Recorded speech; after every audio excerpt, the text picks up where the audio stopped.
Voorsitter, dames en here. Wie van u het al tandpyn gehad? Daardie pyn is so erg dat dit jou aggressief maak. So aggressief dat jy jou irriterende boetie met 'n vullisrom sal gooi as hy net vir jou kyk. Dit laat jou voel asof jy op jou laaste bene is. Daar is net een soort pyn wat met tandpyn vergelyk kan word. En dit is die pyn van 'n gebroke hart as kalverliefde in tuie stort. Tieners raak vinniger verlief as wat 'n vegvliegtuig deur die klankgrens breek. Ons het al almal stories gehoor van hoërskoolliefies wat soos in die sprokiesboeke vir ewig en gelukkig saamlewe. Maar dis 'n rare verskynsel. Die meeste tieners wat deur Cupid geskiet word, dra nagevolge. Basta met kalverliefde. Dis 'n massiewe risiko. Hoekom sê ek so? Want dit veroorsaak emosionele trauma, dit steel jou toekoms en dit beroof jou van sosiale vaardighede. Eerstens, kalverliefde wat eindig veroorsaak emosionele trauma. Die een oomblik kyk jou kerel liefdevol in jou oë en verklaar sy ewige liefde. 2 dae later knipoog 'n mannekapper vir hom en kapoe, hy gooi jou weg soos 'n vrot varroe. Nou sit jy met 'n gebroke hart, 57 liefdesbriewe wat jy elke aand lees, terwyl jy jouself ooreet aan 'n Lindor sjokolade. Al daar, al klaar. Ek is al deur die vuur en die teehemp hang in my kas. My ouers het my daarteen gewaarsku en al die rooi vlae vir my uitgewys.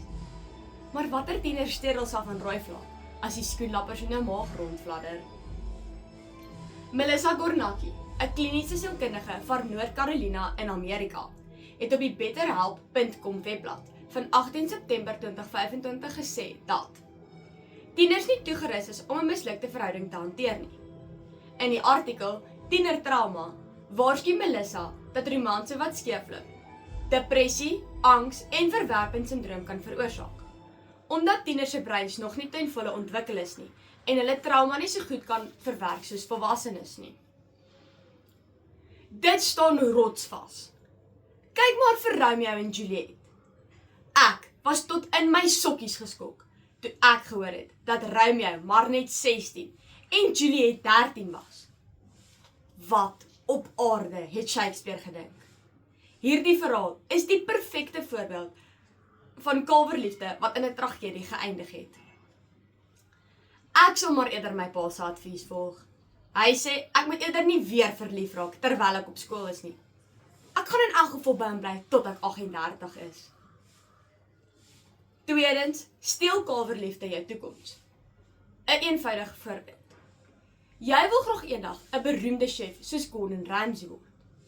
Dit staan soos die son in die hemel, dat jy dan vakke in gasvryheidsstudies sal neem.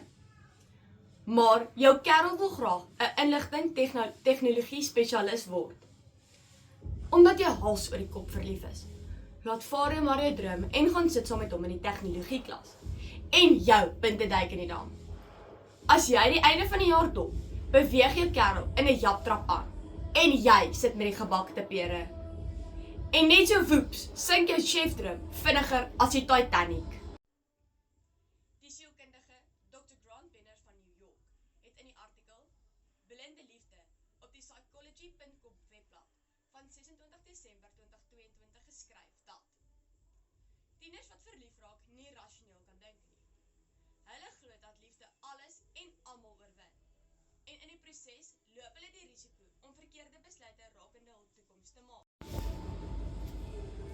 Die motiveringsspreker en kwadripleeg, Kobin Hofmeyer, het my na 'n besoek aan ons skool laat besef dat daar 'n groot verskil tussen kalverliefde en ware liefde is. Kobin is na 'n ernstige nekbesering in 2018 rolstoelgebonde. Sy meisie het hom deur in die tyd bygestaan en moes alles vir hom doen. En dit het hulle band versterk.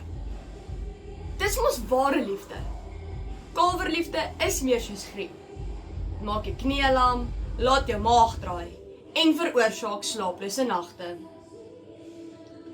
Laastens beroof kalverliefde jou van sosiale vaardighede. Tieners wat verlief raak sonder hulself gewoonlik van 'n groep af, want daar moet mos gereeld diep in mekaar se oë gekyk word. Hoe kan jy menskennis opdoen as jy die hele tyd in dieselfde persoon se gesprek is?